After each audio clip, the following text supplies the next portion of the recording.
Good morning, students. Today in this video, we'll read a poem named The Schoolboy. Now, in this poem, The Schoolboy, The Schoolboy is the poem is not a happy child. ये एक ऐसे बच्चे की कहानी है, एक ऐसे बच्चे की पोएम है जो कि खुश नहीं होता है. And what makes him unhappy? Why does he compare himself to a bird that lives in a cage or a plant that withers when it should blossom? और वो जो जो लड़का जो होता है वो अनहैप्पी होता है, वो खुश नहीं होता है. और ऐसा क्या है जिसकी वजह से वो अनहैप्पी रहता है, ऐसी किस वजह से वो दुखी रहता है, और वो अपने आप को कंपेयर क्यों करता है एक चिड़िया से जो कि एक बंद पिंजरे के अंदर रहती है. वो एक बंद पिंजरे के अंदर रहने वाली चिड़िया से खुद को कंपेयर करता है, और एक प्लांट से जो कि मुरझा जाता है जबकि उसको खिलना चाहिए, एक ऐसे प्लांट से अपने आप को कंपेयर करता है जो कि मुरझा जाता है. तो the boy clearly here is not happy, he is not, his happiness is not, यहाँ पर इसकी खुशी जो है वो क्यों नहीं है, क्या कारण है इसकी सैडनेस के पीछे का क्या रीज़न है, will find out in the poem itself. Okay, now first I will read the poem for you and then we'll explain it. Now, I love to rise in a summer morn when the birds sing on every tree. The distant huntsman winds his horn and the skylark sings with me. Oh, what sweet company! But to go to school in a summer morn, oh, it drives all joy away. Under a cruel eye outworn, the little ones spend the day in sighing and dismay. Ah, then at times I drooping sit and spend many an anxious hour. Nor in my book can I take delight, nor sit in learning's bar, worn through with dreary shower. How can the bird that is born for joy sit in a cage and sing? How can a child, when fears annoy, but droop his tender wing and forget his youthful spring? O father and mother, if birds are nipped and blossoms blown away, and if the tender plants are stripped of their joy in the springing day, by sorrow and care's dismay, how shall the summer rise in joy, or the summer fruits appear? Now, let's start the explanation of this poem. I love to rise in a summer morn when the birds sing on every tree. The poet, here I is the poet, school boy, वो कह रहा है कि मुझे गर्मियों की सुबह उठना बहुत अच्छा लगता है. जब गर्मियाँ होती है और गर्मियों की जो सुबह होती है वो बहुत ही ब्यूटीफुल होती है, और वो सुबह मुझे बहुत अच्छी लगती है. तो गर्मियों की सुबह में मुझे जल्दी उठना बहुत अच्छा लगता है. When the birds sing on every tree, जब जो पक्षी जो चिड़िया जो होती है वो हर पेड़ों पर गाना गुनगुनाती है. गाना गुनगुनाती है का मतलब, सिंग का मतलब चहचहाती है. तो पोएट को गर्मियों की सुबह उठना अच्छा लगता है, और वो जब सुबह सुबह जब उठता है तो कैसे गर्मियों की सुबह में जो पेड़ पर जो चिड़िया बैठी होती है वो अपना गाना गाती है, मतलब चहचहाती है, तो उसकी आवाज़ उसको बहुत अच्छी लगती है. The distant huntsman winds his horn and the skylark sings with me, oh what sweet company. देखो, नाउ हियर डिस्टेंट हंट्समैन, देखो डिस्टेंट का मतलब होता है दूर, फार. हंट्समैन का मतलब है हंटर. विंड्स हिज हॉर्न, जब हंटर अपना हॉर्न बजाता है दूर जंगल के अंदर सुबह सुबह, गर्मियों की सुबह में, यहाँ पर पोएट जो है वो बता रहा है कि मुझे गर्मियों की सुबह उठना बहुत अच्छा लगता है, और जब मैं सुबह उठता हूँ तो मैं पाता हूँ कि चिड़िया जो है वो पेड़ों पर चहचहा रही है, अपना गाना गा रही है, जो मुझे बहुत अच्छा लगता है. और मैं सुन सकता हूँ उस हंट्समैन की आवाज़ को, उस हंटर की आवाज़ को जो कि बहुत दूर है, लेकिन वो अपना हॉर्न बजा रहा है. And the skylark sings with me. Skylark is a type of bird, एक चिड़िया का एक प्रकार होता है, एक पक्षी होता है. तो पोएट क्या कह रहा है कि जब स्काईलार्क जो है, and the skylark sings with me, मतलब जब मैं सुबह उठता हूँ तो मैं खुश होता हूँ, तो मैं भी उनके साथ गुनगुनाता हूँ, पक्षियों के साथ में गुनगुनाता हूँ, और वो भी मेरे साथ गुनगुनाते हैं. Oh what sweet company, oh what sweet company, मतलब कितनी प्यारी कंपनी है हमारी, हम सब एक साथ कितने अच्छे हैं. तो ये गर्मियों की जो सुबह है ये कितनी प्यारी है, ये पक्षी कितने प्यारे हैं, ये आवाज़ें इनकी जो मधुर जो संगीत है वो कितना प्यारा है. तो फर्स्ट यहाँ पर जो पोएट है वो बताता है कि कैसे गर्मियों की सुबह जो है बहुत ही अच्छी होती है, और गर्मियों की सुबह उसको बहुत अच्छी लगती है. Now but to go to school in a summer morn, O it drives all joy away. Under a cruel eye outworn the little one spend the day in sighing and dismay. अब यहाँ पर poet कह रहा है लेकिन ऐसी गर्मियों की सुबह में जब स्कूल जाना पड़ता है, O it drives all joy away.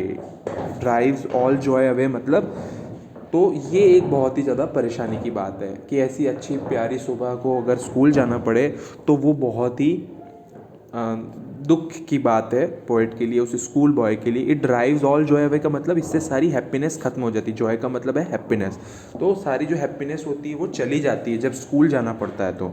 Under a cruel eye outworn, cruel eye outworn का मतलब यहाँ पर क्या है, देखो यहाँ पर पोइट कह रहा है कि अंडर अ क्रूअल आई आउटवॉर्न, यहाँ पर ये एक फ्रेज़ है। आई आउटवॉर्न जो है ये एक फ्रेज़ है, और इस फ्रेज़ का मतलब है under strict supervision of teachers, मतलब टीचर के सुपरविजन के अंदर, टीचर्स के कंट्रोल के अंदर। अंडर क्रूअल आई आउटवॉर्न मतलब वो जो नरेटर जो है वो काफ़ी परेशान रहता है कि जब उसे स्कूल जाना पड़ता है, और जब वो स्कूल में होता है तब वो टीचर के कंट्रोल के अंदर टीचर्स के कंट्रोल में होते हैं बच्चे। तो वो बता रहा है कि वो जो कंट्रोल होता है वो स्ट्रिक्ट आई आउटवॉर्न का मतलब यहाँ पर थका हुआ, टायर्ड। तो टीचर्स के कंट्रोल में आकर के वो थक जाता है, परेशान हो जाता है। The little ones spend the day, little ones मतलब द स्टूडेंट्स, जो बच्चे होते हैं, द चिल्ड्रन, मतलब अपने टीचर्स के स्ट्रिक्ट कंट्रोल या स्ट्रिक्ट सुपरविजन के अंडर जो है बच्चे पूरे दिन बैठे रहते हैं। In sighing and dismay, sighing and dismay, dismay का मतलब होता है सैडनेस, मतलब।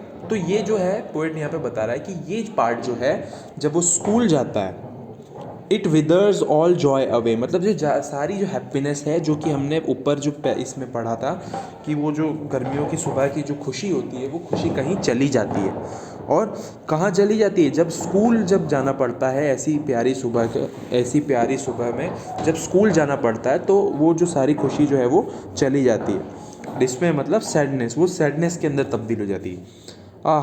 Then at times I drooping sit and spend many an anxious hour. Now the poet is saying कि he spent his daily hours, lots and lots of hour in anxiousness। anxiousness का मतलब nervousness के अंदर होता है बच्चा जब school जाता है कि टीचर कहीं डांट ना दे, कहीं टीचर अगर होमवर्क कंप्लीट नहीं हुआ तो टीचर क्या कहेंगे। तो बहुत सारी नर्वसनेस होती है स्कूल चाइल्ड को, और स्कूल बॉय को इतनी सारी नर्वसनेस होती है जो यहाँ पर ही बता रहा है। And then at times I drooping sit का मतलब सिट बेंट, मतलब कमर को मोड़े हुए, बेंट मतलब झुका करके बैठने को कहते हैं। तो नरेटर जो पोएट है वो यहाँ पर बताना चाह रहा है कि ये जो है ये पार्ट अच्छा पार्ट नहीं है, क्योंकि हमें बहुत सारे घंटे जो है वो नर्वसनेस के अंदर बिताने पड़ते हैं।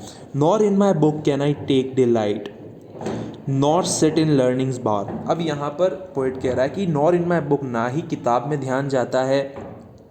Nor in my book can I take delight का मतलब होता है हैप्पीनेस, कि जब टीचर स्कूल के अंदर पढ़ाते हैं तो वो जो वक्त होता है तो मतलब एक बहुत ही ज़्यादा, जो यहाँ पर जो स्कूल बॉय है उसको ये पार्ट जो होता है वो इतना इंटरेस्टिंग नहीं लगता है, क्योंकि वो बोर हो जाता है। वो बोर्डम के मारे कहता है कि ना तो किताब में ध्यान जाता है, nor can I take delight, और ना ही उसमें मुझे मज़ा आता है।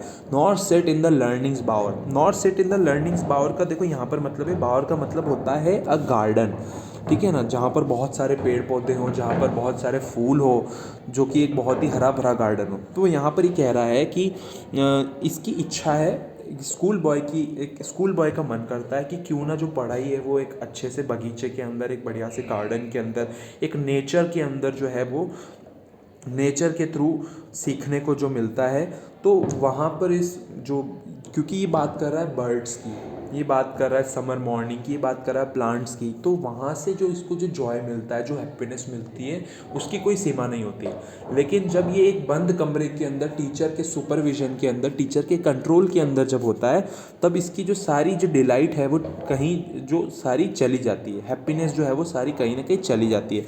वॉर्न थ्रू विद ड्रेरी शार, वॉर्न थ्रू विद ड्रेरी शार का मतलब यहाँ पर क्या है कि मतलब थक जाता है, मतलब टीचर्स की डांट सुन करके, उस नर्वसनेस के अंदर, टीचर के स्ट्रिक्ट कंट्रोल के अंदर।